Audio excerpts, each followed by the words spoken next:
On va en moment de recueillement, car il y a place ce soir aussi pour la prière. Je voudrais dire que, ben oui, vous êtes déjà maintenant une belle foule, une grande foule. Je n'évaluerai pas, mais plusieurs centaines, 2000 déjà, 2500 disent les réseaux sociaux. Avant de passer tout à l'heure la parole aux avocats qui vont parler de la réalité d'être de ce continent indien, de père indien, ce pays ne faisait qu'un avec le Pakistan.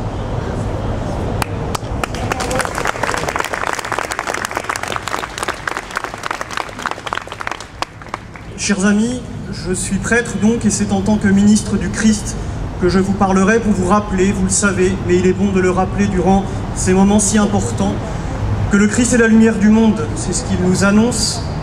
Il vient éclairer tout homme venant en ce monde, et partout où le christianisme a pu se développer, là où l'Église a pu rayonner, eh bien, les intelligences ont été grandies, les cœurs ont été dilatés, la civilisation qui révèle le meilleur de l'homme a grandi et a progressé. C'est cela l'Église, chers amis, nous le savons, nous en sommes persuadés.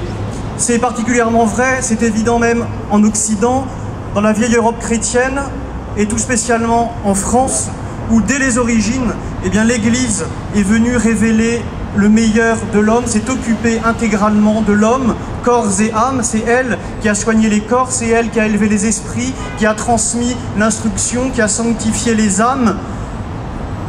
D'une certaine façon, nos trois ministères aujourd'hui, de la culture, de la santé, de l'éducation, eh bien, tout cela est né dans le berceau de l'Église. L'Église, c'est ça à l'origine, et nous en sommes, nous autres, eh bien, non seulement les héritiers, nous en sommes les témoins, mais nous en sommes également les bénéficiaires.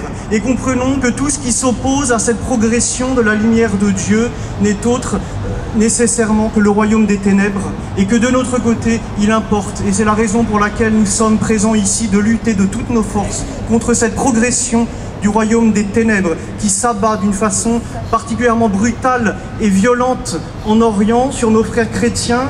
Et cette fraternité n'est pas une fraternité, n'est pas une belle image, n'est pas simplement une gentille métaphore, mais une réalité. Nous sommes baptisés, nous partageons avec eux cette grâce du Christ, cette vie de Dieu, ce sont réellement nos frères, et donc les ténèbres s'abattent sur cette chrétienté d'Orient, et chez nous, en Occident, eh bien, elle ne s'abat peut-être pas brutalement, mais elle s'insinue d'une façon silencieuse et tout à fait sournoise, et je ne sais pas finalement si c'est moins grave. Alors, eh bien, aujourd'hui, nous prions premièrement et tout d'abord pour Asia Bibi, parce que c'est elle qui est en première ligne. C'est elle aujourd'hui qui est sur le front. Il y en a d'autres certainement. Eh bien, nous ne connaissons pas leur visage, nous ne connaissons pas, nous ignorons leur voix, mais peu importe. Ils sont représentés par Asia Bibi, et nous prions aujourd'hui la Mère de Dieu, celle vers laquelle se sont tournés tous les martyrs de tous les temps qui ont fait l'Église et qui continuent aujourd'hui sur cette voie douloureuse, la voie du calvaire derrière le Christ, et qui se sont adressés à Notre-Dame, que nous prions, nous, eh bien, comme la Mère de miséricorde dans le Salve Regina, comme notre douceur et notre espérance. Salve Regina, Mater misericordiae, vita dulcero, estes nostra salve, a te clamamus, exurescire,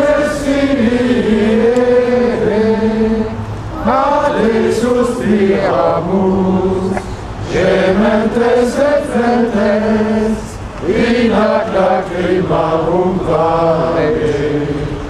Eia ergo, advocata nostra, illos tuos, misericordes oculos, ad nos converte. Ejectum benedictum fructum ventris tui, nobis post hoc exilium ostende. O clemens, o pia, o dulcis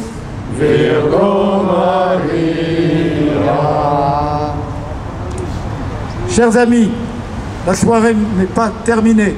Vous allez encore entendre les avocats, qui sont les avocats du combat, de la dignité, les avocats de la griffe. Mais auparavant, je voudrais dire, chrétienté, solidarité, persécution, œuvre, comme depuis des années, comme lorsque avec Thibaut de la Tocquenay, que je salue ici, et d'autres, et Catherine Renoux, nous organisions le parrainage de 3000 enfants libanais. Chrétienté, solidarité continue ce combat, tenant un vœu qui est celui de ne jamais rien prélever sur les parrainages versés pour ces enfants.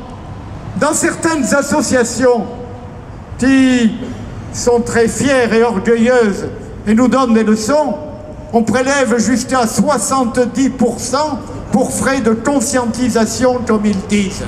Je ne citerai pas, je n'accablerai pas.